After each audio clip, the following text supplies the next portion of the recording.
नमस्कार, मैं हूं आपके साथ प्रिया। आप देख रहे हैं TTN 24 न्यूज। आज की खबरों की शुरुआत कुछ बड़ी खबरों के साथ।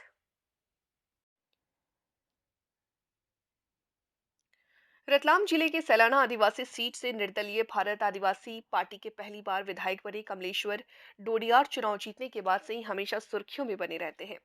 मेडिकल संचालक तपन बंगाली सजाना एक निजी प्रैक्टिशनर हैं जिसने आरोप लगाया है कि विधायक ने मुझे 19 फरवरी को घर बुलाया था। जब मैं वहां मेरे साथी के साथ मोबाइल लेकर पहुंचा तो उसके गार्ड ने मुझे मेरी तलाशी ली और मोबाइल बाहर ही रखवा लिया तथा मेरे साथ ही अंकल को बाहर बिठा लिया।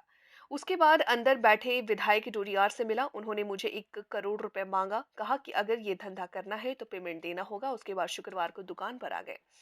करीब 3 घंटे तक मेरी दुकान पर बैठे रहे और कहा कि मेरे प्रतिनिधि के साथ खबर भेजी थी, सोच लो, अगर धंधा करना है तो विचार कर लेना। लेकिन विधायक कमलेश्वर डोडियार ने मौके पर किसी भी अधिकारी को नहीं बुलाया और करीब 3 घंटे के बाद मैं दुकान से रवाना हो गए। तपन फार्मासिस्ट है, मेडिकल संचालक भी है, लेकिन विधायक कमलेश्वर डोडिया ने कहा कि तपन बंगाली निजी प्रैक्टिस करता है। ये पहले भी लोगों को देता आया है और उनके वीडियोस में स्पष्ट ये बात सामने आ रही है कि मेरे पास वो 20 लाख रुपए लेकर आया था। लेकिन मैंने कहा कि 1 करोड़ भी दे दे तो ये धंधा नहीं चलने दूंगा।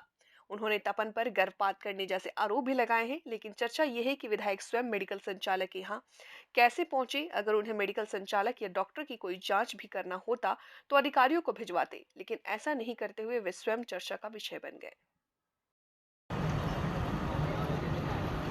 साहब क्या हुआ, आपके यहाँ विधायक साहब आए थे चेकिंग करने के लिए, क्या बात हुई थी? अभी 19 तारीख को 4 बजे करीब मेरे पास विधायक साहब का फ़ोन आया था जी, आप मेरे जहाँ पे अवैध रूप से मेडिकल चला रहे हो तो अब तुरंत मेरे से मिलो, नहीं तो ठीक नहीं रहेगा।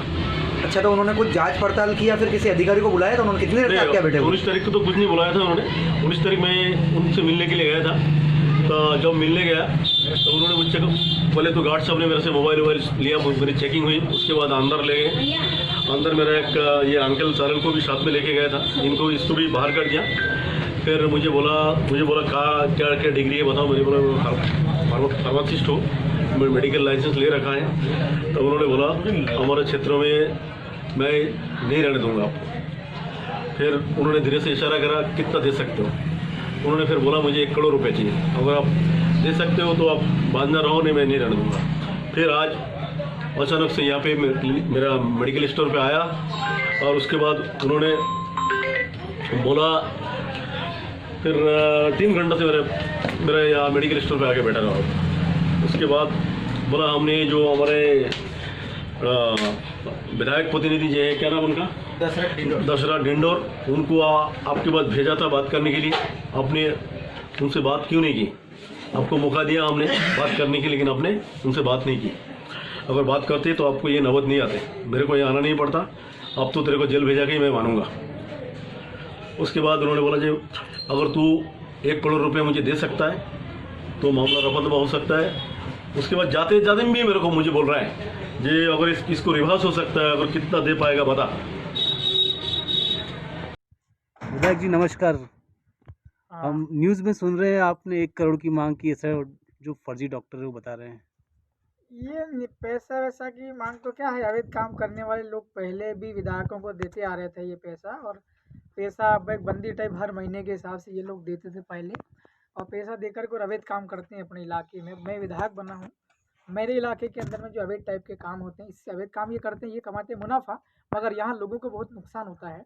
आप जिसका कह रहे हो वो डॉक्टर नहीं है, वो जी एक फेक तरीके से बहुत लंबे समय से यहाँ पर प्रैक्टिस कर रहा है मेडिकल की। जी मेडिकल का व्यापार करने के लिए, क्लिनिक चलाने के लिए, एक छोटा अस्पताल जिसे कहते हैं क्लिनिक, जी हाँ उसको शुरू करने के लिए MBBS या BAMS या BHMS की डिग्री होती है। फिर इन्हीं के आधार पर जी इनको सर्टिफिकेट मिलता है क्लिनिक चलाने के लिए। फिर दवाइयाँ कौन कौन सा यूज़ करना, ये इनकी डिग्री के आधार पर तय होता है। जी जी ऐसा नहीं कि कोई सा भी डॉक्टर जो है BAMS वाला भी MBBS का जो काम करता है वो चालू कर दे, ऐसा भी नहीं है। जी तो जिसका आप कह रहे हैं, जो आरोप लगा रहा है, ये 20 लाख रुपए के आसपास लेकर के मेरे पास 3-4 दिन पहले आया था सैलाना में। जी ये 1 ये करोड़ कह की रहा बात कहाँ से उठी है? हाँ, ये कह रहा था कि आप लोग 20-1 लाख रुपए में भी तत्काल व्यवस्था कर सकता हूँ, तो मैं आपको इतना पैसा दूँ, बाद में मैं फिर आपको पैसा देता रहूँगा, मेरे को जो काम है मेरा ये करने दीजिए। वो 20 लाख रुपए देकर के और मेरे से ये कह रहा था कि मैं वो अबॉर्शन गर्भपात करता हूँ आदिवासी इलाके में, और इसमें मोटी रकम कमाता हूँ, और मेरा जो क्लिनिक भी चल रहा है अस्पताल, छोटे मोटे ऑपरेशन भी ये व्यक्ति करता था। जी हाँ। इसका ये कहना था कि मैंने इससे पूछा तेरे पास डिग्री या कोई लाइसेंस है कि नहीं है डॉक्टर का काम करने के लिए। इसने कहा नहीं है, लेकिन मैं लंबे समय से करता आ रहा हूँ, आप मुझे भी करने दीजिए और मैं आपको पैसा दे सकता हूँ। 20 लाख तो परसों तरसों मेरे पास ये आया था, जी हाँ। तब भी ये कह रहा था कि मैं पैसे देने के लिए आया हूँ, आप ये ले लो। मैंने उसे कहा तू 1 करोड़ रुपया मुझे देगा तो भी मेरे इलाके में तू अवैध काम नहीं कर पाएगा, मेरे को तेरे पैसे नहीं चाहिए 20 लाख। जी, जी। 1 करोड़ देगा तो भी मैं तेरा कोई अवैध काम नहीं करने दूँगा। मेरे इलाके से तेरे को मैं भगा दूँगा, अवैध काम कर रहा है इसलिए। और अगर अवैध काम करना हो तो अपना डिग्री लिया और संबंधित जो भी है मेडिकल वहाँ से आप लोग सर्टिफिकेट ले लो, परमिशन ले लो, क्लिनिकल रजिस्ट्रेशन करवा लो, उसके बाद में करो, कोई समस्या नहीं मेरी ओर से। ठीक है।